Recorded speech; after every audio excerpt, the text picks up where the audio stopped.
Olá, sou a professora Solange, licenciada em Pedagogia, especialista em Psicopedagogia e técnica em Educação Especial pelo Centro Estadual de Educação Especial Inclusiva. Lígia Online nos traz no livro Transtornos de Aprendizagem que na atualidade tem discutido muito sobre o tema, e isso se deve ao fato de que existem crianças com dificuldade que ficam entre 15% e 20% no primeiro ano escolar. No sul do Brasil, chega a 33,91% de estudantes com dificuldades na alfabetização. Em vários países, chega até 50% de escolares com dificuldades nos 6 primeiros anos. Então, a gente não pode deixar esses estudantes à margem da escolarização. A gente precisa tomar uma postura frente ao problema e buscarmos soluções eficazes. E eu não poderia falar de transtornos específicos sem antes diferenciar transtornos de dificuldade. O que seria esse transtorno? O que seria essa dificuldade?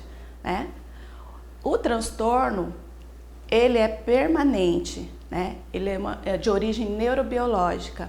A dificuldade, ele é de origem externa, ou seja, ela é passageira, tá? O estudante ele vai se apresentar com uma ou mais inabilidade específica do desenvolvimento, ou seja, uma dificuldade na leitura, na escrita ou na matemática. É de origem neurobiológica, como eu já disse, ele é inato, permanente e tem caráter hereditário. E alguns exemplos de transtornos específicos de aprendizagem que nós vamos ver hoje, que é no caso a dislexia, a disgrafia, a desortografia, a descalculia e o transtorno de déficit de atenção com hiperatividade. A dificuldade, a gente precisa lembrar que é uma interferência direta na aprendizagem escolar, é um evento transitório na vida desse estudante, e as causas vêm de fatores de ordem externas. Por exemplo, pode ser uma situação de conflito familiar, a criança mudou de escola, o padrão de vida da família caiu, a perda de um ente querido, que vão afetar diretamente essa aprendizagem. E eu posso dizer que todo transtorno de aprendizagem vai envolver uma dificuldade de aprendizagem, e que todos aprendem, independente se ele tem transtorno ou se ele tem dificuldade. E isso vai depender das abordagens metodológicas que o professor vai submeter esse estudante. A gente vai começar com a dislexia. De acordo com o DSM-5 e o CID-10, a dislexia é um dos distúrbios específicos de aprendizagem, que tem como característica o prejuízo na leitura. Ou seja, a maior dificuldade dessa criança, desse estudante, vai estar na consciência fonológica. Ele independe do QI. A criança disléxica, ela pode revelar padrões acima da média que não seja na leitura. Aqui eu trouxe para vocês como que uma criança disléxica vê as palavras, a letra e um texto, quando ela se depara com os textos.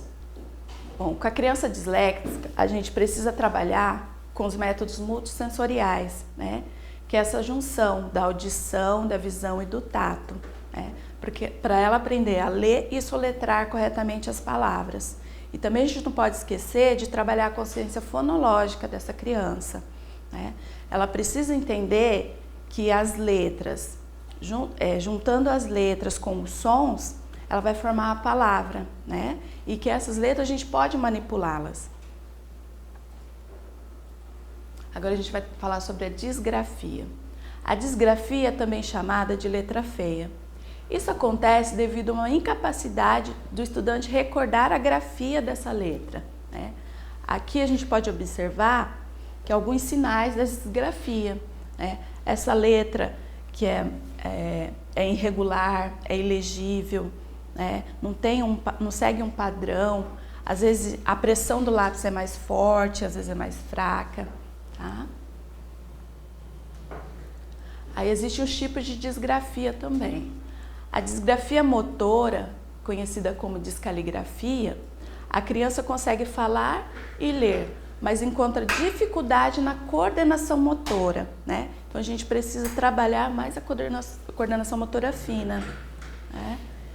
Na disgrafia perceptiva, ela não vai conseguir fazer a relação entre o sistema simbólico e as grafias que representam o som dessas palavras e frases, né?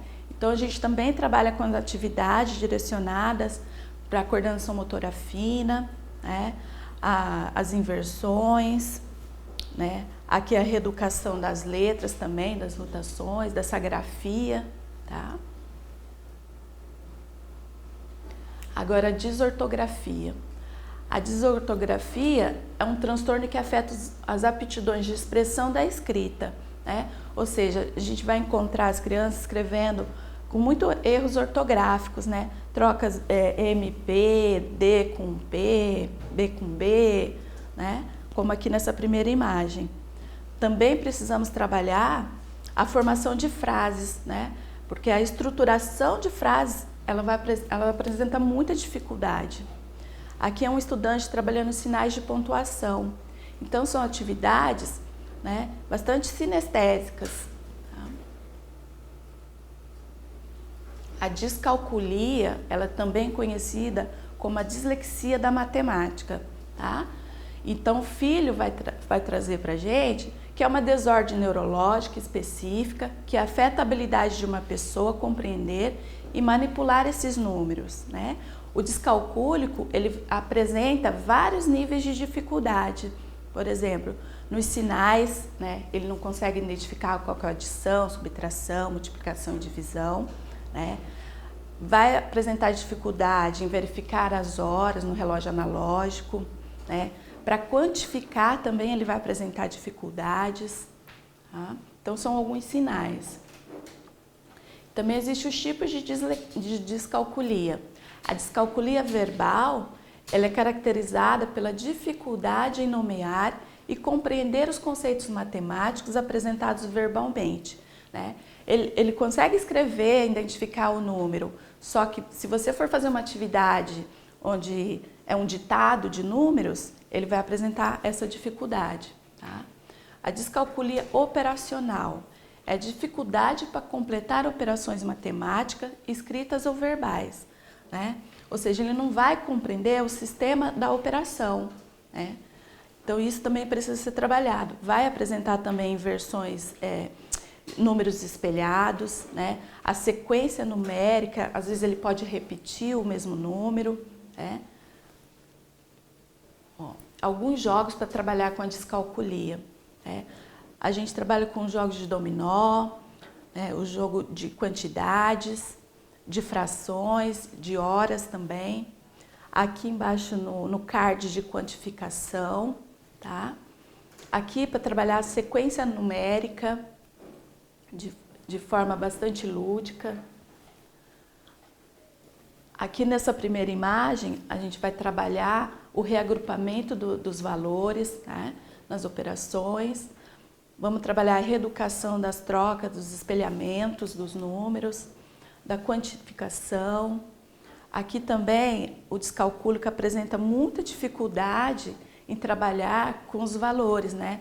Então a gente trabalha com o jogo das compras, tá? Trabalhando adição, subtração, tá? As 4 operações, a tabuada também ele vai apresentar muita dificuldade em memorizar, tá? As inversões dos números, né? Os espelhamentos. Agora a gente vai entrar no transtorno de déficit de atenção e hiperatividade, conhecido como TDAH, né? É um transtorno neurobiológico que tem início na infância e que pode persistir na vida adulta, comprometendo o funcionamento da pessoa em vários setores de sua vida. E se caracteriza por 3 grupos de alterações, que é a desatenção, a hiperatividade e a impulsividade. Qualquer coisa que passe na frente dela, ela já vai se distrair, esquecer da atividade que ela está fazendo, né? Então é por isso a gente precisa mantê-la mais próxima do professor, longe da porta, né? Das distrações. A desatenção, muitas vezes, ela é causadora de um problema. Por exemplo, a criança ela sabe da atividade, ela sabe como resolver, mas na hora de uma prova, por exemplo, a desatenção dela cai. né? E na hiperatividade, aquela criança que ela se levanta o tempo inteiro, né? Ela não consegue ficar parada na carteira dela, né? Fazendo atividade, ela precisa estar em movimento, tá?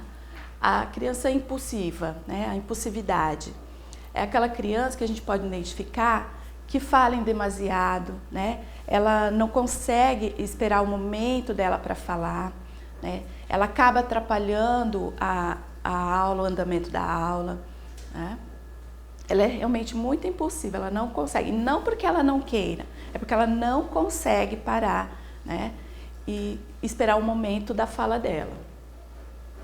Alguns jogos que a gente pode trabalhar com TDAH, né?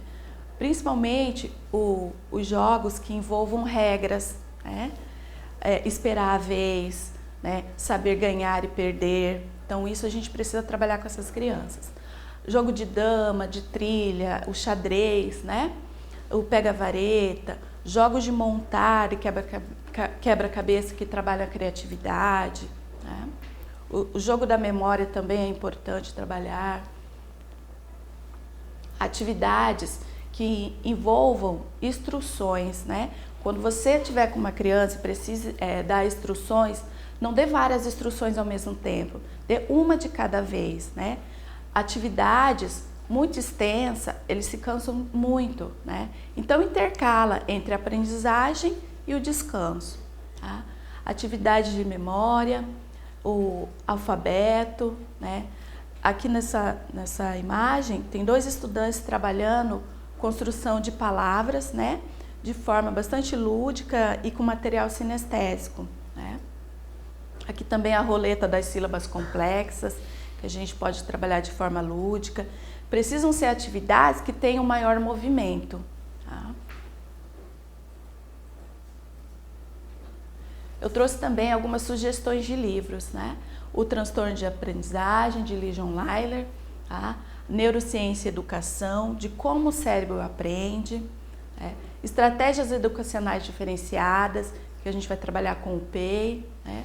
As funções executivas de aprendizagem, e Sara Paim, problemas de aprendizagens, Meu Filho é uma Bagunça, ou seja, essas crianças a gente precisa trabalhar organização, sistematização, rotina do trabalho, tanto em sala de aula quanto em casa também.